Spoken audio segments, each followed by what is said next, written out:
Good evening, everyone. Welcome to another People's Food and Farming Alliance, one of our Zooms. This evening, we are joined by the wonderful Roger Meacock, MRCVS, if I remember rightly. Roger is a friend of mine and also a colleague, and I absolutely love Roger's approach to animal care. And I'd like to give an opportunity for him to share that with you all tonight. And whilst a lot of us do understand the kind of standard conventional medical model of veterinary practice, it might be quite nice to hear from somebody who's got a slightly different viewpoint. So Roger, I'm not going to actually say too much right now. What I'd love to do is pass over to you to introduce yourself, and if you could kindly kind of give us a lowdown on what a holistic vet looks like and how that might differ from what we're used to.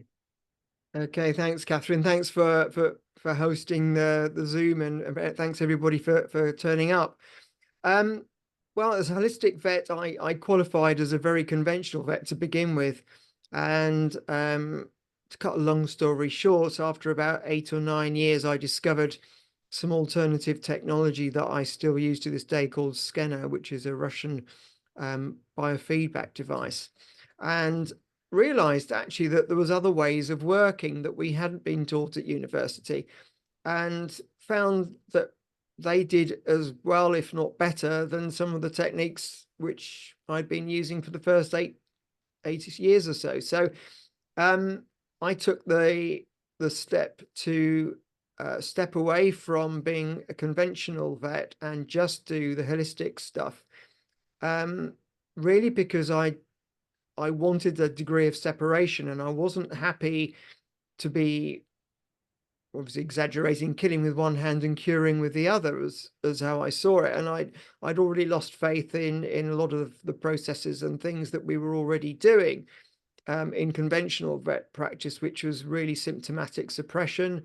I'd already swapped my own dog to raw feeding, and I just felt that if I did the holistic stuff on its own, and I didn't do it as first opinion work, I did it as second opinion work, then because I was seeing a lot of horses as well as dogs, then because I could go off around the countryside, other vets would refer cases to me, or people would find me for second opinion, and I wouldn't be tied to one area, and it gave me the freedom to sort of wander around the country and take on the cases that everybody else was giving up on, or where they wanted a different approach. So so I stepped away from conventional vet practice altogether. But it didn't quite work out that way. And as it turns out, other vets find me very threatening for some reason. I'm not trying to steal their clients. I'm trying What? to treat the The cases to do the best charger. for everybody. Oh no, it's here. And then that hand the clients back. So then none of the vets were at risk of ever um, losing their clients, but they just weren't open to the idea that I was doing something that they didn't do. So there are a few exceptions, obviously, but on the whole, they probably count the number of vets who would refer to me on a half regular basis occasionally, probably on the fingers of one hand. So so that's basically roughly what I do. So I'm, as a holistic vet, I'm obviously taking a history, doing a physical examination where appropriate. Sometimes if it's already got a diagnosis, we can just talk on Zoom, especially if there's a long distance between us. But then I'm looking at a lot more than just the symptoms and the disease. I'm looking at diet, I'm looking at water, I'm looking to see if you've got any, you know, new 5G masts outside your house or anything like that. So, we're sort of looking at a much broader, bigger picture of all the things that can influence health. And the way that I work is I'm trying to find the cause of whatever's going wrong, as well as obviously understanding what has gone wrong. And if we can address the cause as well as treat the symptoms, and treat the underlying condition, then in theory, we've got a good chance of getting a cure. And then people won't have to carry on having treatment, or they won't have to keep on seeing me until something different happens. So it's a very different approach to conventional pharmaceutical based medicine, whether it's human or veterinary, where the perfect client is somebody, or patient is somebody who has a disease, gets prescribed a pharmaceutical that symptomatically suppresses what's going on, that they've got to be on for the rest of their life, but also at the same time can create some side effects that mean they've got to be treated as well. And so you end up with this chain of treatments to treat the condition plus side effects on an ongoing, expanding basis. So I'm approaching it from a very different perspective and it's a useless business model because I've always got to find new clients, because if you get a good result, then people are happy and they don't have to come and see you again. And if you get the basics of the health right in sorting one condition out, 99 times out of 100, it'll actually make it a lot less likely that other conditions will happen as well. So, we're health focused as opposed to disease focused. And it's very much, if we get everybody or all the animals to do what healthy animals and people do to keep healthy, then those that are sick will become healthy and stay healthy. And that's really the philosophy behind it. So yeah, that's sort of me in a nutshell. Brilliant. Thank you, Roger. One thing I'm keen to understand is, because I'm thinking I might maybe rehome a dog. I've been without one for a couple of years, which has been quite tough for me. I'm not used to not having a dog in my life. And something that I've been rolling around for a while in light of the last 4 years is, if I got a pup again, not necessarily an older dog, because I feel a bit differently about that, but if I got a pup again, would I jab them? Would I give them vaccinations? Now, am I unreasonable? Have I become too paranoid? Or am I right to question the jabs, the vaccines that they give to young animals? And certainly from a more holistic viewpoint, it doesn't sit okay with me. But what are your thoughts on this? I mean, what in reality should we give our animals in terms of vaccination? What should that look like? Sure. Yeah. I mean, I get asked this a lot, as you can imagine. And, I'm very much in the same boat as you, in terms of, you do the minimum number of vaccinations necessary. And so on that basis, you've got to look at the individual situation. And I'm not in favor of just blanketly saying, no vaccines ever, because not everybody and every dog is going to be in exactly the same situation. But I would say, on the whole, most people could probably get away without doing vaccinations. But there are some situations, for example, dogs in an inner city area, perhaps a poor area, where dogs get concentrated in smaller areas in cities, and they've only got one or two parks maybe to walk in and on the streets and everything. And so we're artificially concentrating the population of dogs that wouldn't occur if it was happening in the wild. So whilst I accept that dogs in the wild will never get vaccinated, when we change the circumstances wherein we're keeping them, then we've got to sort of consider if we need to adjust our management to take that into consideration. So I would say, if you're in an inner city area where there is perhaps parvovirus or something like that is circulating, then obviously puppies haven't got quite the advanced immune system going from puppyhood into adulthood. Maternal antibodies are dropping off, and their immune system is starting to develop. But obviously, if they get a very strong challenge during that process, it could be sufficient to overwhelm their ability to cope with it. And so I would say, in those circumstances, you could justifiably give sort of a vaccine, but only as minimally as necessary and as late as necessary. I'm not a fan of puppies being vaccinated from 8 weeks onwards. It always used to be 12 weeks with the first one, and then all of a sudden it's got earlier and earlier. And we now know that maternal antibodies can last as long as 25 weeks. It's very rare that they do, but the vast majority have got no maternal antibodies by the time you've got to 15 weeks.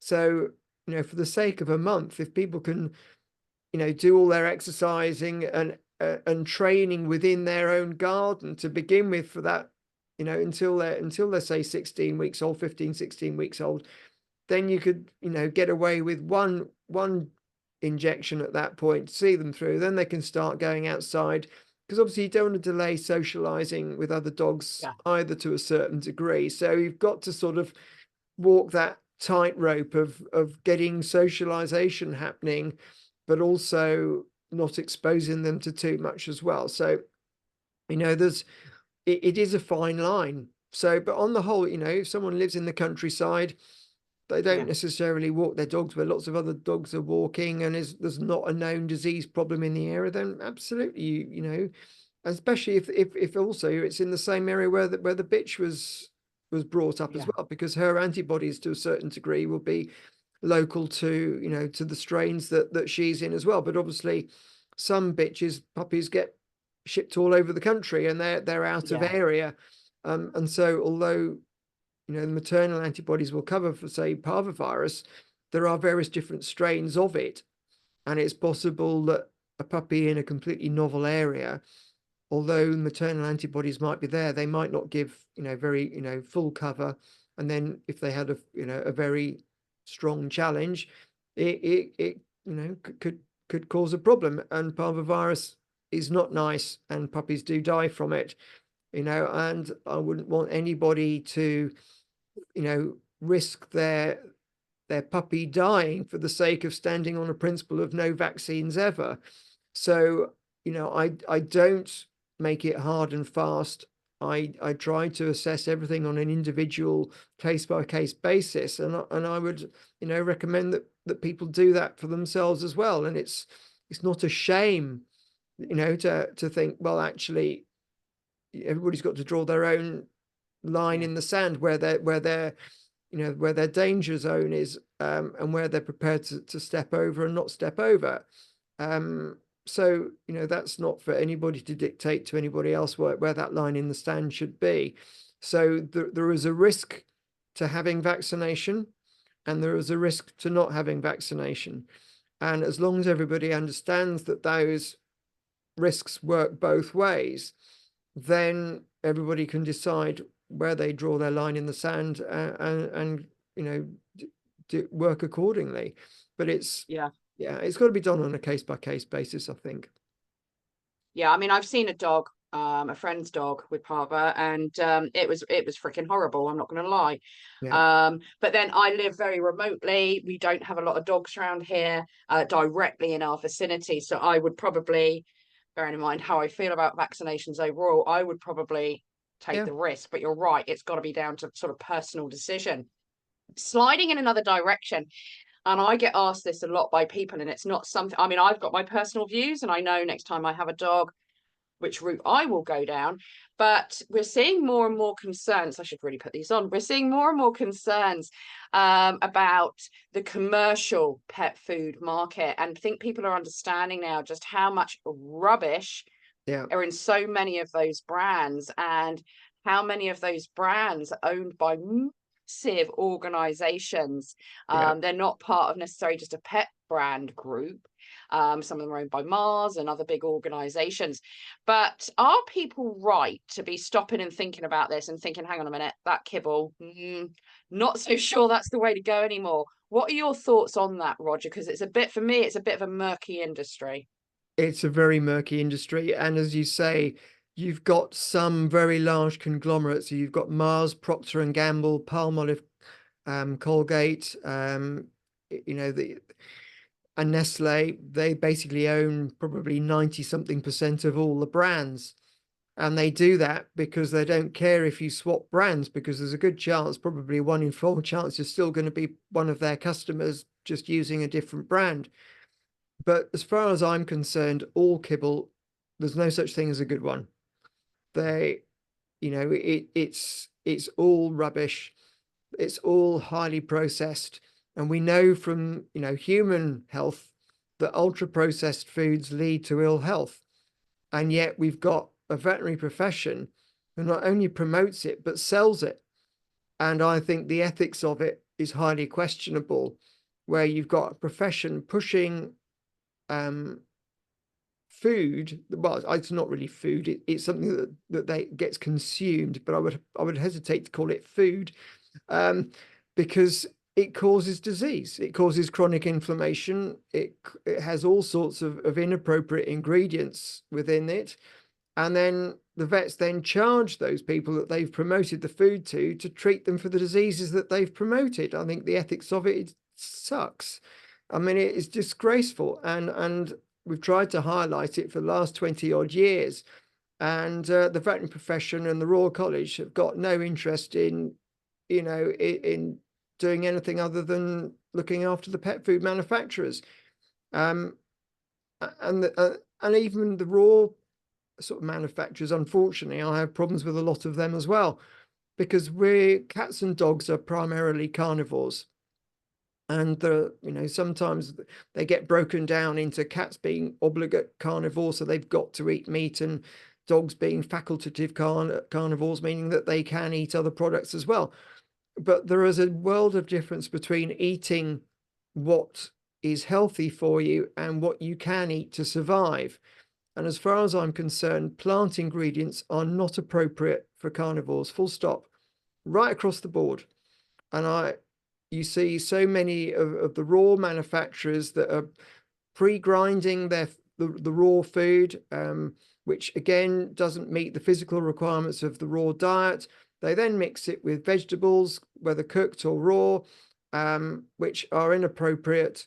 And this is, again, it's not good practice. And people always look for plants and say, oh, but they've got good nutrients in them. Well, there are some nutrients in plants which are good, but plants all have anti-nutrients in them as well. And actually, a lot of the levels of anti-nutrients in them are a lot higher than the levels of chemicals from sprays that get left on them, that everybody gets up in arms about and gets scared about. And they were, we've got to have organic and we don't want anything that's been sprayed with pesticides and herbicides. And actually, the levels of chemicals inside the plants are actually a lot worse than what's being sprayed on the outside.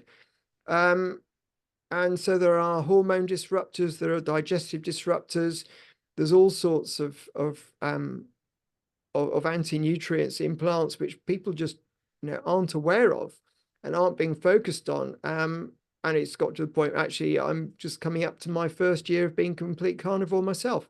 So I don't eat fruit and I don't eat vegetables. I just eat meat, raw dairy, and eggs.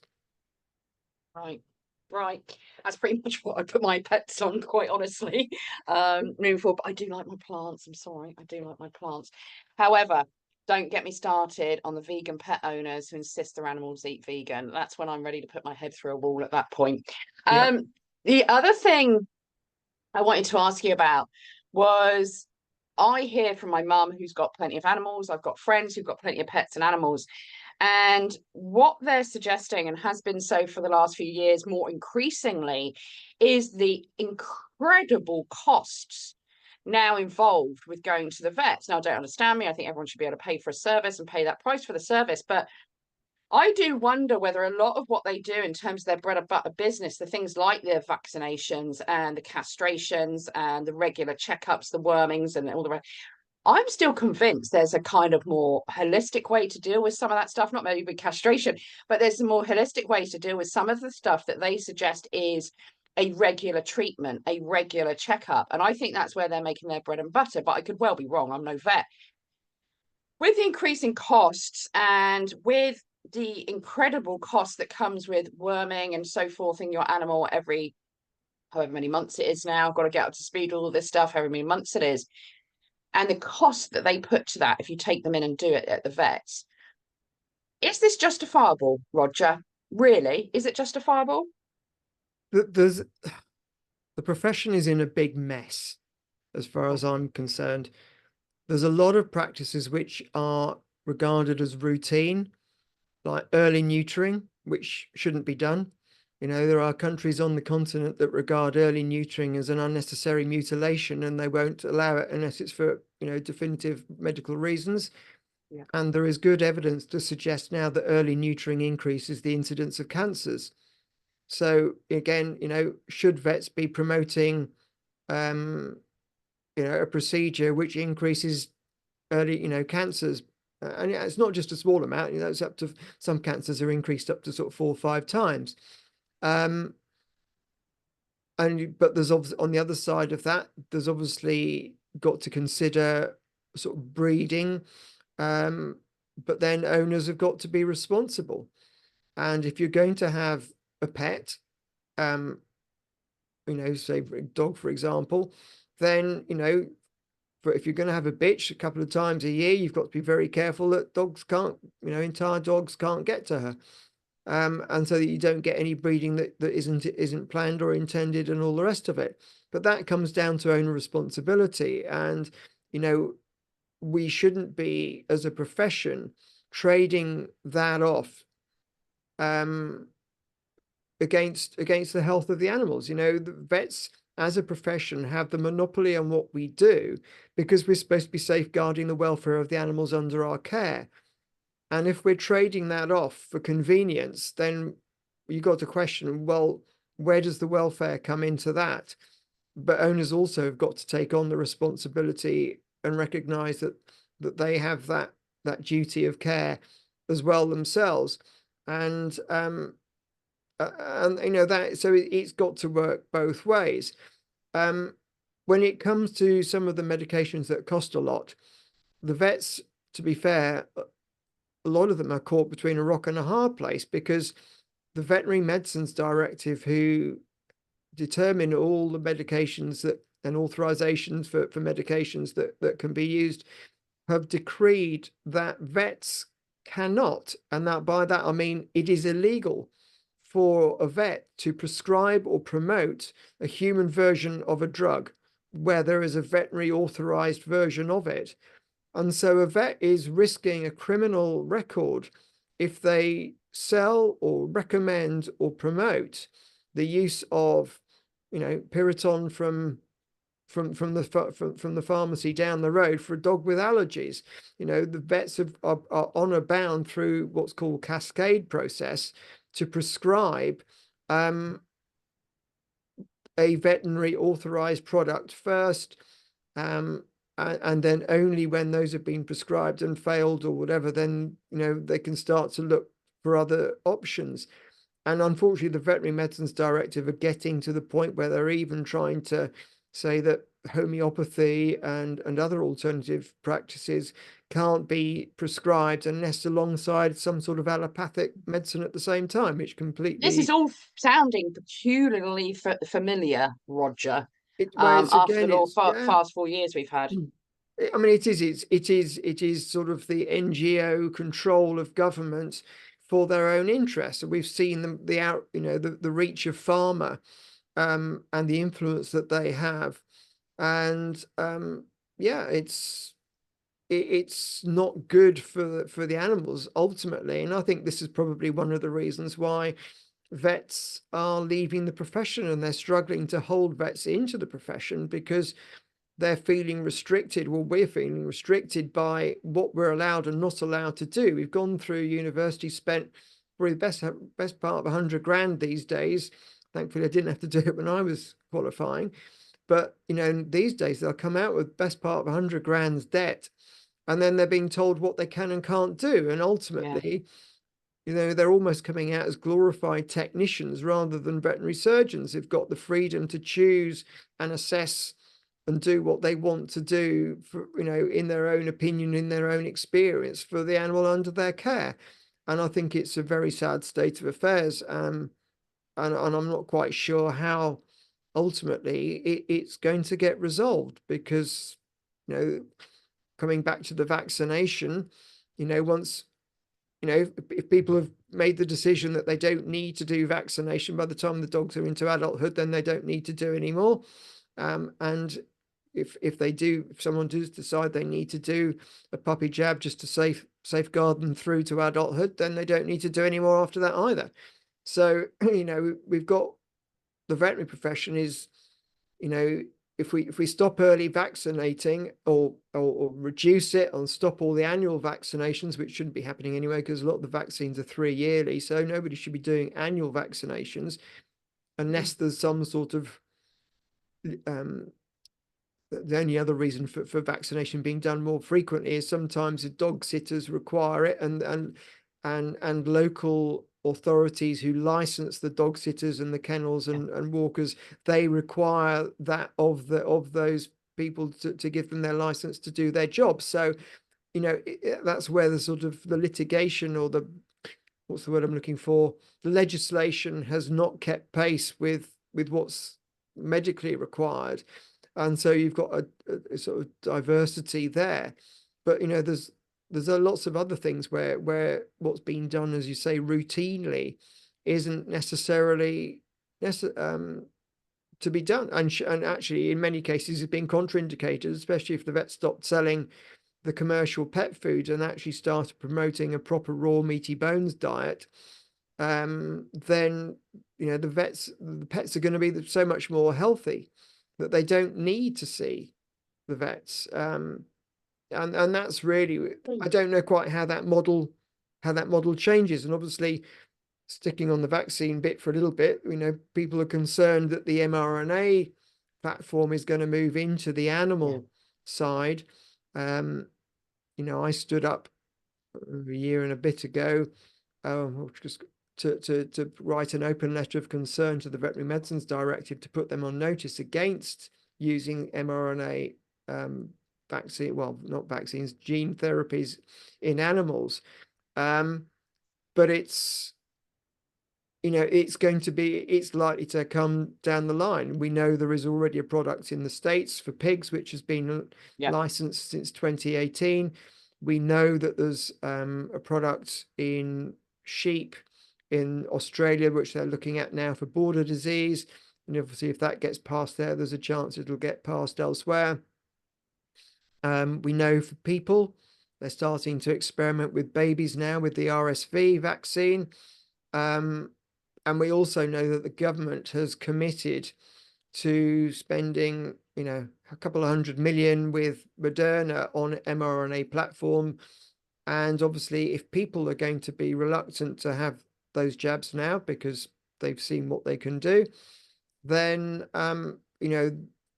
there's a potential safety net for the government by saying, well, okay, well, if people won't have it, we'll give it to the animals.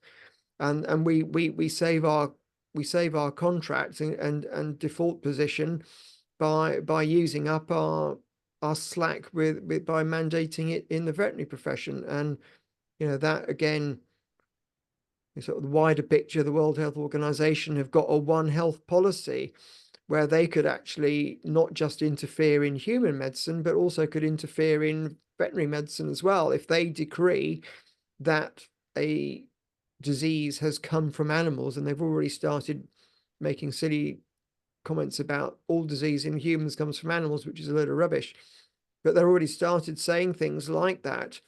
So, if they declare a pandemic in people and then decide it's coming, or that there's an animal reservoir, then they can mandate potentially for the veterinary jabs to happen as well. So, there's a lot for everybody to be aware of, not just for their animals and for themselves, but there's my big concern for the food chain is if the mRNA jabs get used in animals for our food, that they could actually set up a prion situation like mad cow disease. And that's the last thing we need in our food chain is for prionogenic material to being injected into all the individuals that are going into the food chain. And it's people might think, oh, I'm okay because I'm vegan, vegetarian, I don't eat them animals, I'm safe. I'm sorry, but the latest research shows that if the prions get shed into the environment, then the plants can uptake the prions through their roots and distribute it to the leaves. So not only is the meat food chain being potentially contaminated with prions, but even crops, if slurry was used that was contaminated, if that was used on the crops to fertilize them, then there's a potential for the the vegetation to be prionogenic as well. So there's lots to be aware of, and farmers need to be aware of this too. Yeah, I mean, that's something big that we're doing over at PFFA. Obviously we need more people involved, we need to get the word out more, we need the ambassadors out there, but we're putting together at the moment. You very kindly have supported this as well on information for farmers and vets in terms of the PCR tests, information for farmers on how they can say no thank you to DEFRA trying to get on their land and trying to use PCR tests on their animals. We're going to launch, well, we've sort of pushed out there preliminarily the Guard the Gate campaign. I'm not going to run with it too heavily until there's a clear need. But that's something we need to do. But also at the same time, I was saying to you earlier, Roger, we're going slightly off topic here, we'll bring it back. But one of the troubles we've got is a lot of farmers aren't aware. They're just not awake and aware of the situation. So that's going to be quite challenging when the time comes. But yeah, we do need to keep this stuff out. And I mean, have you heard wind of any mRNA technology being used on the domestic pet front, or have you not come across that? Not yet. Obviously I sort of keep my ear to the ground. I did a freedom of information to the VMD at the beginning of the year to ask them what was in the pipeline.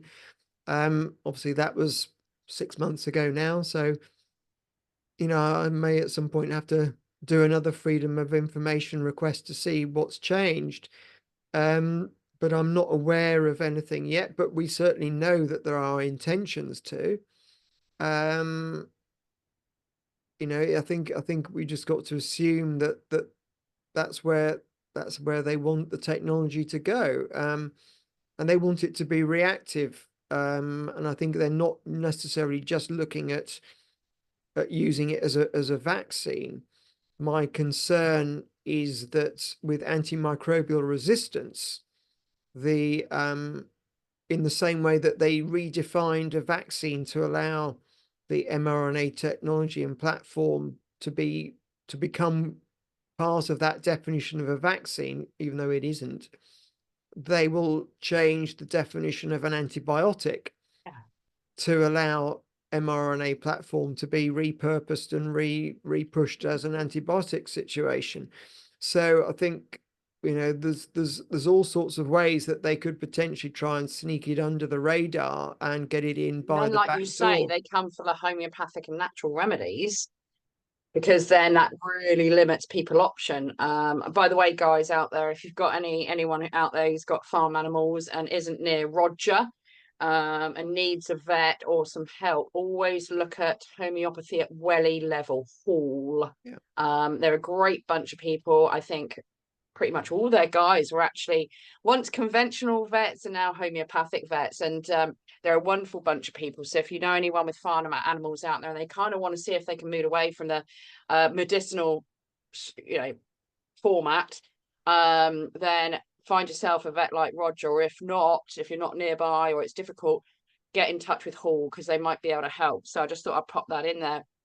I'm going to have one more question to ask, but then if you guys have got questions directly for Roger, if you want to now start dropping those in the chat for me, I can see there's some comments in there, so I'll have a look through it at the moment. But if you've got any questions about what we've talked about so far this evening, or you want to understand more about the more holistic approach. And one thing I was going to ask Roger, with these vets leaving, because you said there's some kind of seem to be leaving the industry now, what are they doing? Is it what we don't want to lose are fabulous people who care about animals, who want to genuinely help benefit animals' health. How many of those do you think are staying in the veterinary industry and just putting what they do, much like you, maybe taking a more natural approach to things, or a more homeopathic approach to things, holistic? How many of them are staying as vets as far as you're aware? You might not know. And how many of them are just saying sod it and going off in a completely different direction? I don't know. I don't know how many of them are of going down the sort of the more holistic alternative route. And I think part of the problem with that is the students in recent years have been given lectures talking and saying how unscientific all the alternative stuff is. And if you've spent 100 grand getting a degree, and part of that was saying this is unscientific, then they're going to be reluctant to look in another direction. Some of them will come across it obviously during their work, and they might become curious and then take the step. But there's a lot of pressure within the profession not to accept that sort of way of working, and the Veterinary Medicines Directive are making it almost impossible to work in that direction, because they say you cannot make a claim for anything that's and that includes anything to do with physiology that that would suggest that you're making a treatment of some sort for a product that's not got an authorization number, which means it's gone through all the normal trial process and all the rest of it. So as an example, for a few years ago, I was looking at trying to launch a sort of multi-mineral, multivitamin supplement. And I contacted the Veterinary Medicines Directive, and I said, look, can I come and talk to you guys before we do it, just to see whether it's viable, what I can put on the box, and blah blah blah. And I sort of wrote did a mock-up box, and it sort of says, makes your pet even healthier. Wasn't allowed to say that because it implies there's a health improvement. So I said, wait, but it's healthy already. It's just making it even healthier. No, can't say that because you're implying you're making it, you're doing a treatment, you're making it, so, when you're restricted to that degree, it makes it very difficult to, to market and to get your products out there and to let people know what you do, because, everything is being set up to restrict, and to stop people. And, if they want to, they'll end up calling it disinformation or something stupid, so I don't know quite what's going to happen. We need to actually take out all the regulators. Yeah, and obviously the corporates have taken over a lot of the swine animal practices now, and they dictate what vets are allowed to sell and not do, and pricing and all the rest of it. It's all done by central head office, not by the practices anymore, even if they've sold out. They're not allowed to change the price structure. So it's all very restrictive. And it just, doesn't give leeway for any sort of compassion to a certain degree. And then when some of those companies have been invested in by pension funds and all the rest of it, it all becomes about money. Absolutely. And then, as a vet, I became a vet because I wanted to make a difference to the animals. And it's becoming increasingly difficult to be motivated in that way and function. Yeah. No, I'm personally, I'm working with a friend. I've got a bit of a vendetta for the regulators. That's not just the veterinary regulators or the health regulators. That's all the regulators and what we've seen them done. And however powerful these big organizations are, the pharmaceutical industry and so forth, big ag, big chem, all these big organizations, they are not effective without the regulators giving them the green light. And that's where things are tricky, because I think pretty much all the regulators across the UK are utterly corrupt. And it's all about the money. They don't give a shit about the animals or the people, excuse my French. They don't care less. It's about money. And no one can, I don't think at this stage, persuade me otherwise. Right, let's have a little look at the comments. There was one I wanted to point out. Who was it? Jenny. Very kindly mentioned about she went to a chicken breeder who said they were fully vaccinated, and she's wondering what vaccinations maybe the chickens were given. I've got to say, if I go and buy any new birds, I will take non-vaccinated. I won't take vaccinated. I've seen the fallout of some of the vaccinated birds, and quite honestly, if you follow proper poultry husbandry, your chickens, they don't need vaccination. Am I wrong? I'm no vet, Roger. Am I wrong? Well, chicken vet work is very, very specialized.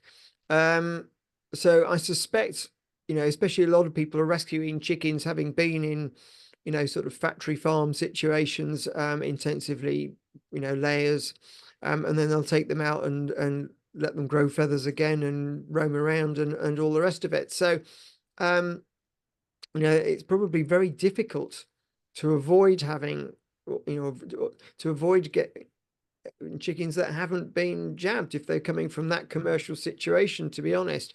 I, I'm not aware that they do it on a sort of, once it's been done, I think it's done sort of thing. I don't think they keep on doing it like they do with, or try to do with the dogs and cats. The other thing, obviously, with chicken, for people who've got chickens to be aware, obviously, is the legislation where they're trying to get owners to register even their own, their backyard chickens. My concern is that those backyard chickens will, once they've been registered, will have effectively a location. And if bird flu is found in a commercial flock, and the nearest one that also has got it is too far away, they will try to, work out a path where it can come through the backyard chicken en route, as it were. So I would be aware of those dangers. And again, that comes down to the misuse of the PCR for diagnosing disease. And for those who want to find out a bit more about PCR disease, I actually did a Substack article on the PCR so that everybody can understand what the test is, how it works, and why it can't be used for diagnosing disease. And, my advice to farmers is, and anybody where they're trying to use PCR tests to diagnose a disease, because it shouldn't be used for that. I think your obligation is actually to not allow that to go on to happen on your animals, because it's bad practice. As owners or guardians, however you want to call yourself, we are obliged to do the best for our animals, and that means not exposing them to things which aren't in their best interest. Absolutely, absolutely. And like Roger says, he's done a Substack. Go and have a look at that. We will be sharing it out there. But do go and have a look at that on the PCR test. I haven't seen it yet, but I'm fascinated. I'm going to give that a read later. Roger, Lynn asks, and Sandy backs this up with a great, Roger, do you do any online courses at all? And if you don't, why not? I don't do online courses, and I have been asked. Part of the reason is what I do is such a mishmash of different things. When I started using the scanner, people wanted me to do scanner courses, but it's like, it's a tool in my toolbox. It's not the whole toolbox. And there's a danger that if I I felt that there was a danger, if I ran a course just for that, people would then run around the country going, oh, I can treat this, I can treat that, I can do this, I can do that. And actually, without having all the other knowledge and experience surrounding it, it could potentially bring it into disrepute. And that's not through any intention of anybody. It's just that, if I go and see a lame horse, the first thing I do is I put a gag on to see what its teeth are like. And there's a lot of the times I can put a gag on and I'll tell the person exactly how the horse rides, just by knowing what goes on the teeth. And I can't teach that, not in, in an online course. It's a skill. It's a system of working that I've sort of developed over 25 years or so. I could potentially do courses for feeding, but it's be very short because it's very easy. and I was thinking, if you could just do a general, as it's classed, small animal care course, in the sense of you look at things like just general things you can do to benefit your animal's health, for example. Might be something worth thinking about, Roger, because at the end of the day, there's clearly people who want to hear you. So it might be something I'm not averse to it. If the demand is there, then I'm not averse to it. I did actually during the COVID thing, I did try and start a Patreon, and I had one person having had 1,500 followers on Facebook and all the pips for being banned, to then only get one person following me on Patreon. It was just like, I just thought, this is a bit of a no starter. so I sort of stopped. But if the demand is there, then there's no reason why potentially we can't do something like that. But yeah. Well, we could work together on this, Roger. You and I should have a chat, because we've got the platform, and I'm sure we'd be more than happy to we got the technology, host an opportunity for you to do maybe in workshops. So you could do some because we do ones where people make a small donation or there's a small fee involved for the time, but you could do one focused on, for example, pet food, and then one on jabs or whatever. You could just pick different topics. So anyway, we can have a chat about that. But guys, if you like the idea of that, please do pop that in the comments. Michelle asks, Roger, how do I contact you individually, reference a treatment issue? Not with her though, with her dog. I do treat people as a human practitioner as well, because a lot of the technology I use was developed for people, and then I adapted it for using it on the animals. So I do actually treat people as well. But yeah, I think if I pronounce other side up there is Natural Healing Solutions. That is my main veterinary website. So if you look at naturalhealingsolutions.co.uk, then you should be able to find me. Actually, if you just Google me, you should be able to find me. One of my friends told me if you Google Roger the Vet, I'm the #1 hit. Really? That is so cool. Roger the Vet. You don't need a surname at this stage, do you, really? But no, just Any more questions Prince. coming in, guys? There's comments like, I love the idea of an online course, even if it's just for general overall care. Very interesting and refreshing discussion. Good. I'm glad you guys are enjoying it. Lynn says, I know people that would be interested, actually. Let's have a lot of comments on the PCR. People are understanding that this is not a diagnostic tool as it's sold to us. So Sandy asks, I believe you mentioned scalar technology. Is that the same as a pain genie? Pain Genie is a copycat device of the Skenar that I use. Yeah. So there's politics surrounding it, as you can imagine. So there's 2 Russian companies that actually make the genuine technology, and there's various copycat companies that have sprung up. But there are also a couple of companies that have licensed or bought a license off one of the Russian companies, but it's the least advanced of the 2 Russian companies. So I use the other one. Because I first started skiing, I went on the very first training course that the Russians gave in the UK in 1997. And so I started using it. I was the first vet in the world to use it in 1998. And then I heard that the guy who'd led the team had left the company and set up his own company. And so I went out to Russia and met him. And I've been using his technology ever since, which is much more advanced, but it is much more Can you give expensive. just a very brief overview for those who haven't heard of this technology, just an overview of kind of what it is? Okay, so what Alexander Karasev, who's the guy who invented it, did a joint degree in medicine and electronics. So he recognized that the body works on electrical principles. He also then recognized that wherever there is a pathology, and it can be an organ malfunction or it can be a physical injury, you get changes in the electrical properties of the skin, sort of in a projection over that area. So the device will then, when you place it on the skin, it will measure certain parameters of the skin, and where it finds an area that isn't quite as it should be, it will put a signal into the body to try and get the body to address that. But in order to address it on the skin surface, it can only do so by actually fundamentally addressing the pathology deeper in. But by putting that signal in and the body addressing it, it changes the parameters again on the skin. So you end up in this sort of loop, this feedback loop, where the body effectively starts controlling its own treatment in real time. So it's got around 80 to 90% success rate in treating all conditions, of which 2/3 will be a cure, using just electrical stimulation. So it's a little bit, people say to people, it's a little bit like a TENS unit, but the signal that comes out is actually physiological.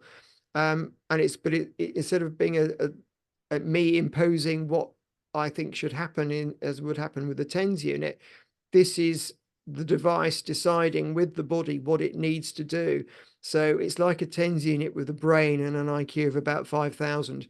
It's incredible what it can do and what it can adjust the body to do. So obviously in Russia, they used it primarily for treating people, but they reckon if they can get to a stroke victim within 24 hours, preferably within 12 hours, they can get 100% recovery in 7 days.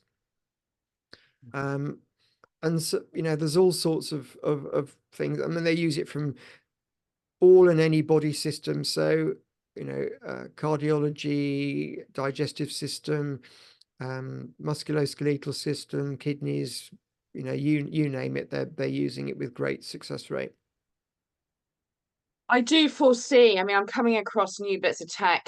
Well, we've all seen bits of it, but new bits of tech in terms of human health. And whilst this isn't effectively new, if you've been working on it, with it since the late 90s, it's certainly not become mainstream. And I do feel very positive that over the coming years, we're going to push back in the best possible way, in the sense that we're going to make sure these things do come to the fore, because we're going to make the choice.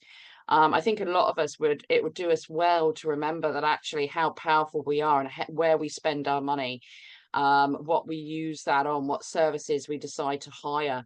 And sometimes we can maybe make decisions that the bad guys won't like, but actually will benefit us and others around us. And I can see that starting to increase over the coming years. And I hope very much so in terms of animal care as well as human health as well.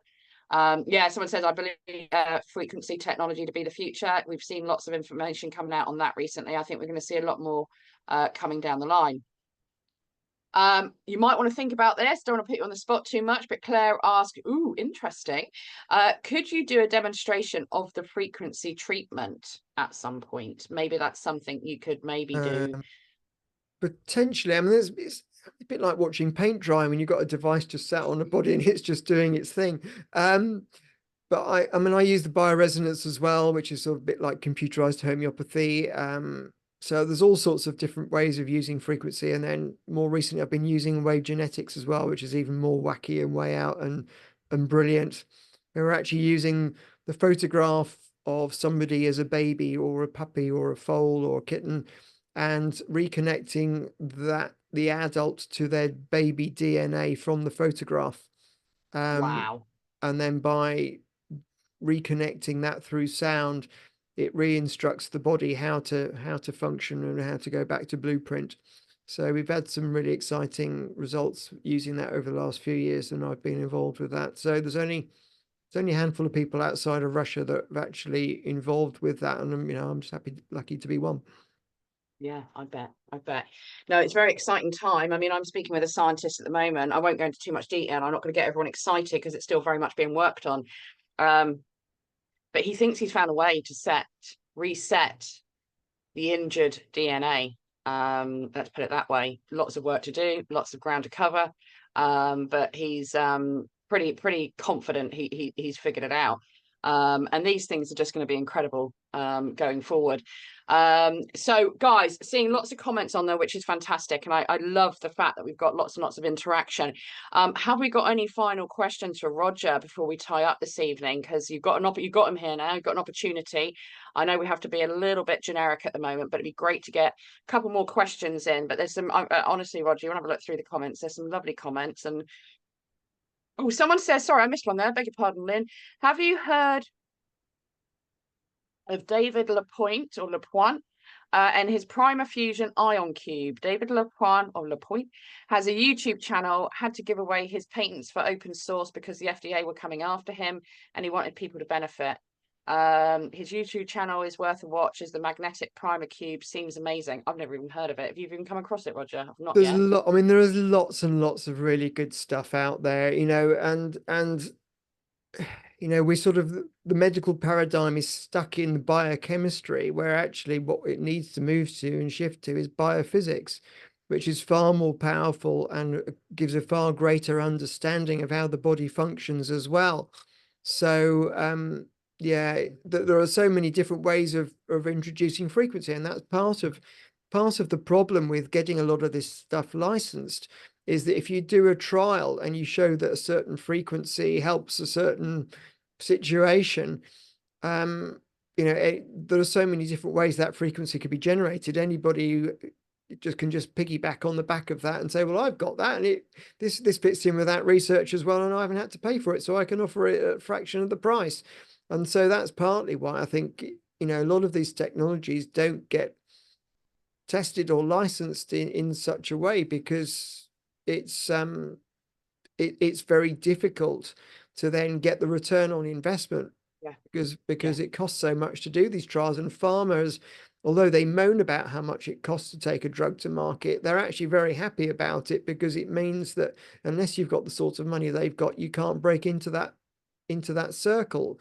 And so they make it and keep it exclusively for pharmaceuticals. And the other aspect, of course, is when they do these trials, they very often have a set regime which you've got to follow for every individual. Whereas if you're using frequency and especially biofeedback technology, then not every patient is going to get exactly the same treatment. It will be right for them, but it won't be the same for every individual on the trial. And that ultimately then is used to disregard and say, well, the trial is flawed because you're not using the same paradigm, or you're not using the same regime for everybody so you can't compare them. And you go, well, actually, it's just we're just tailoring it individually. So we're just showing that individual treatments can be used in these circumstances and get a result. But that's not how sort of trials are perceived to be set up when they're being done correctly. But it's sort of fixed in that, the die weighted in their favor to work in that way. So it's there's lots of different ways of using frequency and sound, light, electrical signals, you name it. There's lots of different ways out there, and it's all good. Yeah, I get excited. I do get excited as more and more people are becoming aware. And what it does, and Jenny made a comment here that kind of, and Maureen as well, that kind of stuck out to me. Jenny said, this has been really made me feel better. It's easy to feel despondent with the way things are being pushed on us. This has been so helpful. And then Maureen said, I agree, Jenny. So easy to feel that there is no way out, but this discussion has given me hope.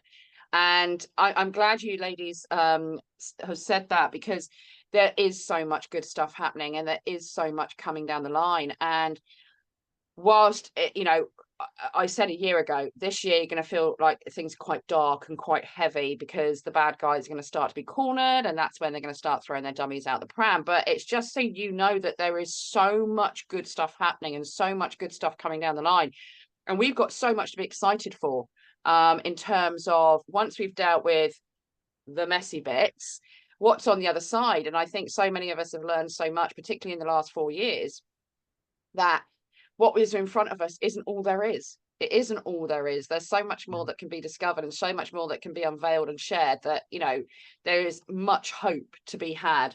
And I'm personally very, very excited. Lovely message from Maureen there, guys. Thank you so much, by the way, from the comments this evening. Roger, I'll when everyone's gone, I'll give you a minute to scroll through, because there's actually some really wonderful comments there. I know it's difficult to keep up with them when you're trying to talk. Is there any last questions, guys, before we close this evening for Roger or myself? It's been a really nice little session, Roger. Honestly, I think that we should be doing more of these as time goes on. I think we can make a difference here.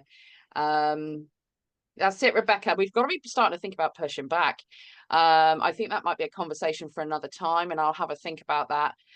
Certainly with the farmers, I figured out how to do that. But if we can help pet owners start to stand, in fact, and even help vets, if there's a way that we can do that, so they can retain more autonomy and treat those animals in the way that they feel best are treated, that might be something that we look at. So yeah, bear with us, because there's a lot to do and there's only a few of us. But and then if anyone wants to get involved with what we're doing, please do reach out, email PFFA, come and get involved.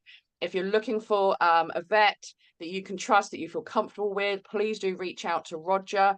And what it might be worth us doing is seeing if we could put together a little directory of the homeopathic, holistic, natural vets that are available in the UK, and put it on our website so it's easier for people to locate. I can't imagine there's loads of them, but if you come across a vet who's looking to leave the industry, maybe suggest to them that there's another way.